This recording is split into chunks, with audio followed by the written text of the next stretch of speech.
Tandukana n'ibiheri bikomeza kuza mu isura yawe. Hano ni ku Ikibazo TV aho dukomeza kubagezaho imiti igiye itandukanye nk'uko mumaze kubimenyera, twifashishije ibimera, bino bimera karemano ndetse na bino bimera uburyo utajya uha agaciro, nibyo bifite umumaro mu kurinda ndetse no gusukura uruhu rwawe. Ngiye kubabwira imiti igiye itandukanye, ariko hano ndagira ngo mbabwire kuri uyu munsi, mbabwire umuti watuma udakomeza kuzana ibiheri mu maso. Hano ibiheri biza ku ruhu bishobora guterwa n'impamvu zigiye zitandukanye, haba hariho uruhu rufite amavuta menshi, ibyo byatuma uzana ibiheri bikabyimba mu maso, umwanda se cyangwa impinduka z'imisemburo cyangwa imirire igiye itandukanye. Hari ibimera n'ibyatsi rero bitandukanye bishobora kugufasha mu kuvura ibiheri no gutuma uruhu rwawe rwongera kumera neza, ntirwongere kuzana ibiheri mu maso yawe. Hano ndagira ngo mbanze mbabwire umuti wa mbere, aho tugiye kureba umuti uboneka mu ndimu. Hano umutobe w'indimu niwo tugiye gukoresha. Umutobe w'indimu burya niwo muti wa mbere wabasha gukoresha wivura bino biheri bigenda biza mu maso yawe. Ndaza no kubabwira iyindi miti igiye itandukanye, ariko reka duhere ku mutobe w'indimu. Burya indimu ikungahaye kuri vitamini C izwi nka ascorbic acid, ifasha mu gusukura uruhu no kugabanya ibiheri biboneka mu maso yawe. Uko ugomba kubikoresha rero, fata umutobe w'indimu uvange n'amazi makeya, nurangiza wisige ku ruhu rwagezweho n'ibyo biheri. Tegereza mu minota 10, nurangiza ukarabe. Byaba byiza ukarabye amazi y'akazuyazi. Icyo gihe ukoresheje iyi ndimu ubasha kuba wakwirinda ibiheri bikomeza kuza mu maso yawe.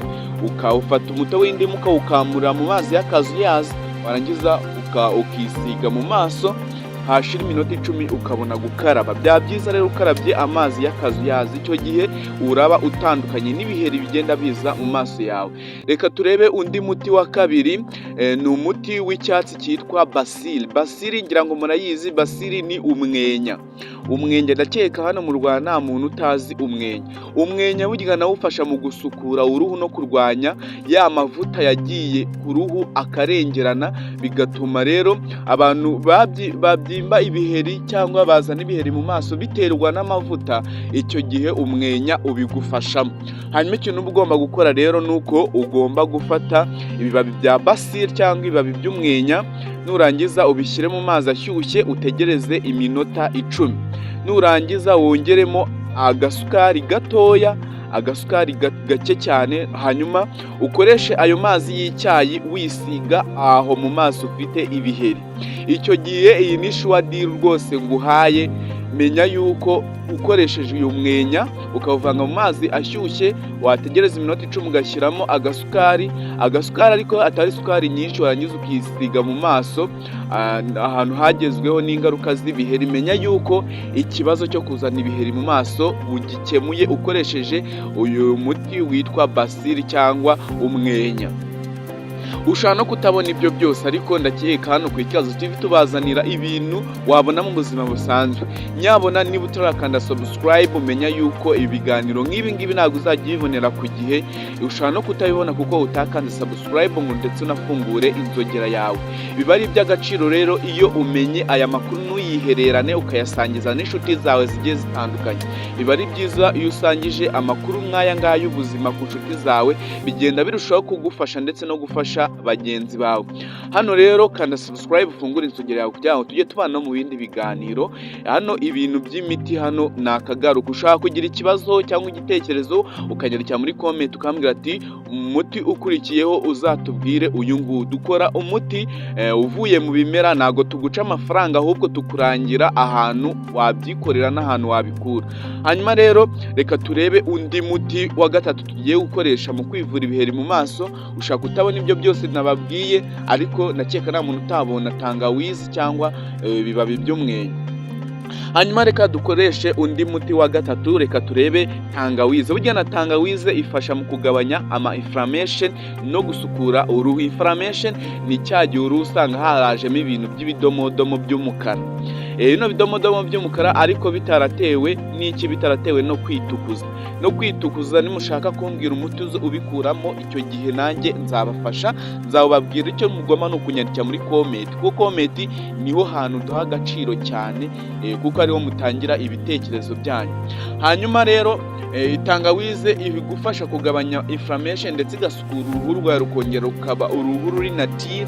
Ukuntu bikoresha ni ugufata tangawize nshya, atari tangawize ishaje, hanyuma ukuremo umutobe. Urashaka ukuntu yirapa cyangwa ushaka ukuntu wakuramo umutobe. Nurangiza urasiga umutobe ku bice byagezweho n'ibiheri.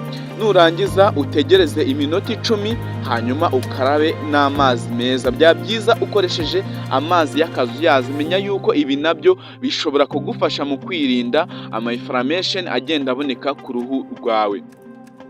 Reka tudatinze rero tugende turebe n'umuti wa 4 ushaka gukoresha icyo gihe utabonye ibyo byose. Burya amavuta ya aloe vera, amavuta ya aloe vera ni amavuta meza rwose afite ubushobozi bwo kurwanya microbe no kugabanya inflammation no gutuza uruhu rwawe rukamera neza cyane. Burya ku bantu bakoresha amavuta ya aloe vera, amavuta ya aloe vera ni shwadiro rwose. Niba nawe utarayagira byaba byiza uyagize, kuko tuzagenda tubabwirana byinshi kuri aya mavuta bigiye bitandukanye, amavuta ya aloe vera ndetse n'amavuta ya coconut. Ibyo nabyo tugenda turushaho kubibabwira. Rero niba uyafite, menya yuko wifitiye umuti aho ngaho. Ukuntu bikoresha, urakata ibibabi bya aloe vera, nurangiza uvane giri iboneka imbere. Nurangiza iyo giri iboneka imbere wamaze gukata ibyo bibabi nibyo ugiye gukoresha. Hanyuma nurangiza urasiga iyo giri ku ruhu rwagezweho n'ingaruka kubera ibiheri. Nurangiza ubyisige, utegereze iminota 20 cyangwa 30, ubwo ni hagati ya 20 na 30. Hanyuma nurangiza ukarabe n'amazi meza. Kora ibi ngibi buri munsi mu minsi 7, uzabumbwira rwose hehe no kongera kugira ibiheri biboneka mu isura yawe. Hanyuma ibi nibyo twagiye tubabwira, wenda twabwira n'undi muti ugiye utandukanye, ariko ndushaho kubabwira yuko mushobora kureba n'izindi video nagiye mbakorera. Abantu bafite ikibazo cyo kunuka mu kanwa nababoneye umuti, ngira ngo nanabiberetse muri video nabakoreye. Hanyuma abantu bafite ikibazo cyo kunuka ibirenge, icyo gihe nabyo narabibakoreye. Abantu bafite ibibazo byinshi bigiye bitandukanye, hano ku Icyazo TV niho ugomba kunyandikira, nkarushaho kugusobanurira byinshi byimbitse, gukora video kugira ngo igende ikora. Hano twifashisha ibimera mu kukurangira, ariko reka turebe undi muti wanyuma ushaka gukoresha utabonye ibyo byose, aho wakoresha karote. Karote burya ikize kuri beta carotene. Iyi beta carotene ifasha mu kongera itoto ku ruhu no kugabanya inflammation. Uko ukoresha iyi karote urayisya, warangiza ugashaka umutobe ukawusiga ku ruhu rwagezweho n'ingaruka, ugategereza iminota 20, hanyuma ugakaraba n'amazi akonje. Hano wowe ukoresha amazi akonje. Rero mu gihe urimo urakoresha uyu muti ugabanya ibihere mu maso, ugomba kwirinda amavuta menshi ku ruhu. Irinda mu gukoresha amavuta menshi aremereye cyane, ndetse birushaho kugenda bigufasha. Ndetse ugire isuku ku ruhu byibuze 2 ebyiri ku munsi. Hari igihe usanga umuntu wenda yiriwe wenda yoza igihe runaka, ajya ahantu yabize ibyokere, yaza agahita aryamira aho ngaho. Menya yuko nta kizabuza ibiheri kuza mu maso hawe cyangwa ku isura yawe. Ndetse unagabanye stress. Burya stress ni kimwe mu bintu byongera ibiheri mu maso. Hari ukuntu ugira stress n'uruhuke bihagije, icyo gihe nabyo bibasha kuba byatuma uzana ibiheri mu maso. Ikindi, gira imirire myiza ikungahaye cyane, ndetse irimo isukari nkeya. Wirinde isukari nyinshi ndetse wirinde n'amavuta menshi. Nurangiza ushyire imbere imboga ndetse n'imbuto. Icyo gihe birushaho kugenda bigufasha mu kurwanya ibiheri bigenda biboneka mu maso hawe.